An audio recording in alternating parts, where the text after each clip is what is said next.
Friends, इस video में हम देखेंगे कि दारीडीहा में चलने वाले भव्य राम कथा में कैसी रही दूसरे दिन की प्रस्तुति। जी हाँ फ्रेंड्स, श्रवण क्षेत्रधाम के करीब ग्राम बरई का पूरा ग्राम सभा दारीडीहा के श्री हनुमंत शिव सरोवर धाम में 7 अप्रैल से भव्य राम कथा का आयोजन किया जा रहा है। ये 5 दिवसीय रामकथा दयाराम दास जी के सानिध्य में कथावाचक शीतल जी महाराज वाराणसी तथा कथावाचिका मानस माधुरी सुनीता शास्त्री जी प्रयागराज द्वारा किया जा रहा है, जिसकी परिकल्पना जयशंकर सिंह ने की है। आइए देखते हैं दूसरे दिन की कथा। आशीर्वाद प्राप्त करें और आशीर्वाद दें, क्योंकि आपकी तालियां ये कहेंगे कि आप मंच पर जाकर बाबा जी का सम्मान कर रहे हैं। जोरदार थोड़ा सा आप लोग साथ दे देंगे, तालियां देंगे, जो तेरा आशीर्वाद हो, बड़े चलवा का आशीर्वाद था। इस प्रकार का महाराज एकदम बनारस दौरा चला हुआ है। कहने से पूरे निवेदन है, जो उठ करके जाना चाहते हैं वो रहें, और जो रहना चाहते हैं वो जा सकते हैं। बहुत समझ में आ गए हैं। अब के उठ के जाए लगे तो तरवल के ऊपर साढ़े साथी शनिचरवा ले आगे जा कोई विशेष परिस्थिति हो बात है। आइए, काशी में मुझे लोग सोहर बाबा के नाम से भी जानते हैं। मैं पूरे रामायण को अपने हस्त के द्वारा सोहर में भी लिखा, पूरे रामायण को भजन में भी लिखा। समझते हैं रामायण की मानुष्याणी है। जब कोई विद्वान बोल रहा है तो मैं वो कहाँ गलत बोला कहाँ सही उसको भी पकड़ लेता हूं। राष्ट्र के अध्यात्म जगत के वक्ता पंडित राम किंकर उपाध्याय जी थे। अब उस समय आप पढ़ दिए थे कि आपका नाम लूंगा, लेकिन जीव भूल गया है।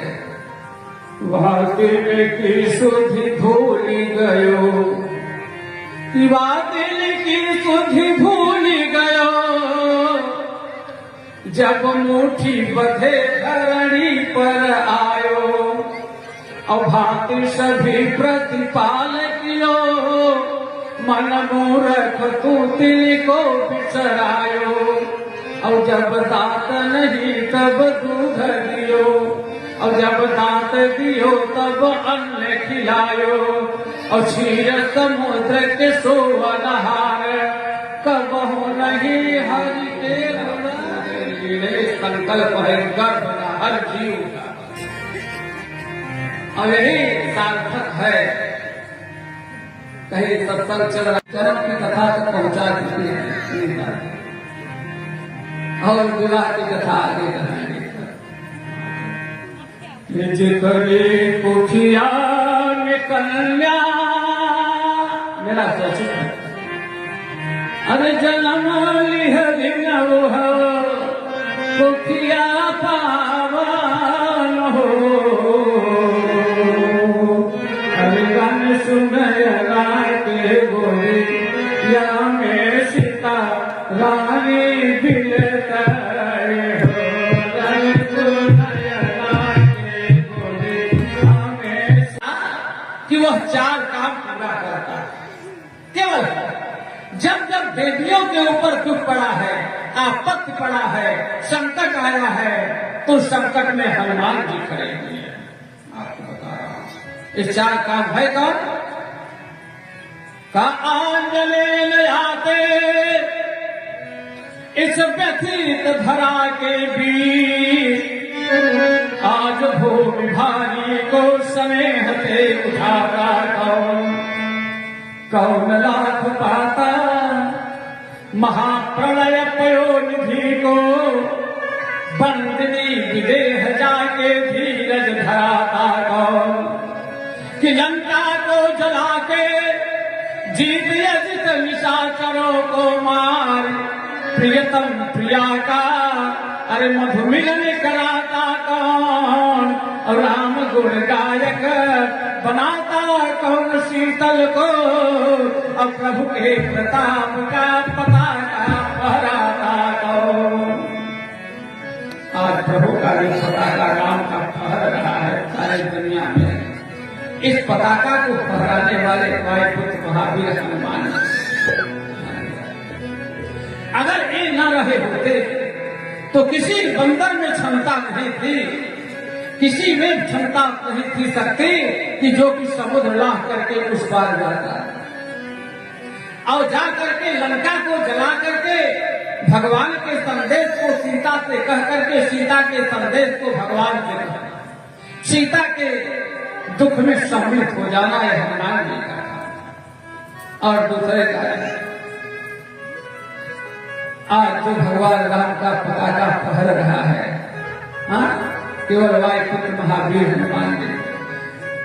अगर किसी के ऊपर 7.5 शनिचर भी है, ग्रह चल रहा है, तो हनुमान जी में एक ऐसी क्षमता है, ऐसी ताकत है, शक्ति है कि आप जो है हनुमान जी के आराधना से शनिदेव को भी नष्ट कर सकते हो। शनिदेव कुछ नहीं कर सकता है। एक दिन इंद्र भगवान ने बुलाया शनिदेव को, कहा शनिदेव आपका क्या काम है? कहा जिसके ऊपर मैं चढ़ता हूं उसका विनाश करता हूं। अगर 7.5 की महादशा में रहता हूं तो अल्पयाय को करता हूं। मैं मान लीजिए इंद्र भगवान 7.5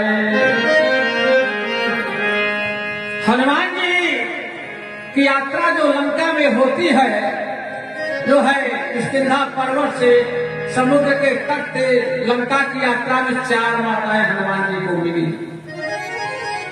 पहली माता का नाम है स्वयं प्रभा, जो किष्किंधा कांड में है, और दूसरी माता का नाम है सुरसा, तीसरी का सिंहिका और चौथी का लंकिनी।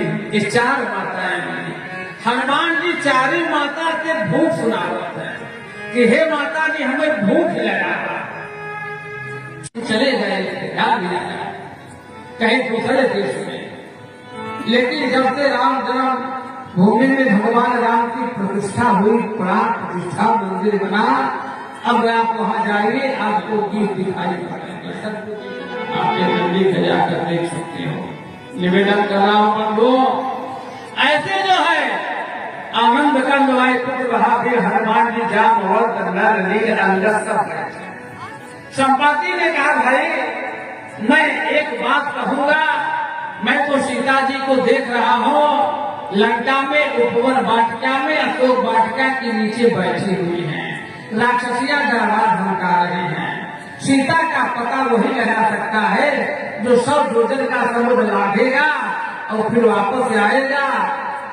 इसमें जो क्षमता हो, जिसमें शक्ति हो, बताओ। जामुन ने कहा क्या बताओ भाई बोलो, इसमें क्षमता है। अंगद ने कहा, अंगद ने बताओ तुम पार जा सकते हो? अंगद ने कहा पार तो मैं जा सकता, लेकिन आने में संशय है, भ्रम है।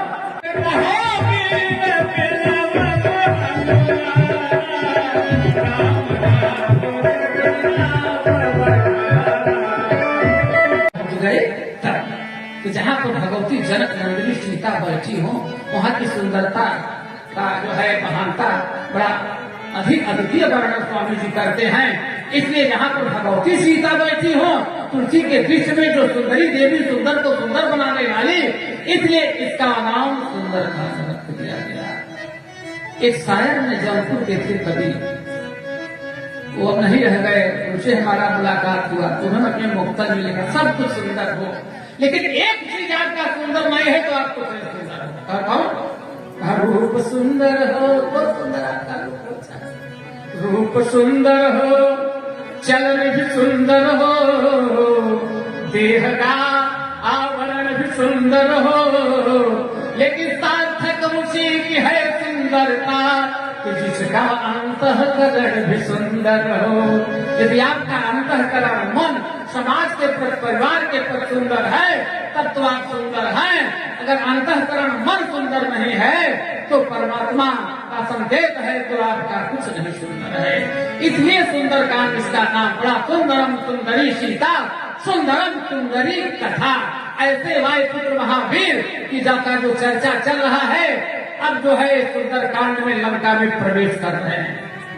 हनुमान जी समुद्र की ऊंचाई से उड़े। देवताओं ने सोचा लंका हराने का विवाह होगा। विवाह की कथा जो है सम्माननीय सुनीता जी जो प्रयाग की पावन धरती से आए हैं, समय से आप लोग आने का कष्ट कीजिए, क्योंकि समय अब केवल 3 दिन और रह गया है। 12 तारीख को विशाल भंडारे का आयोजन आरती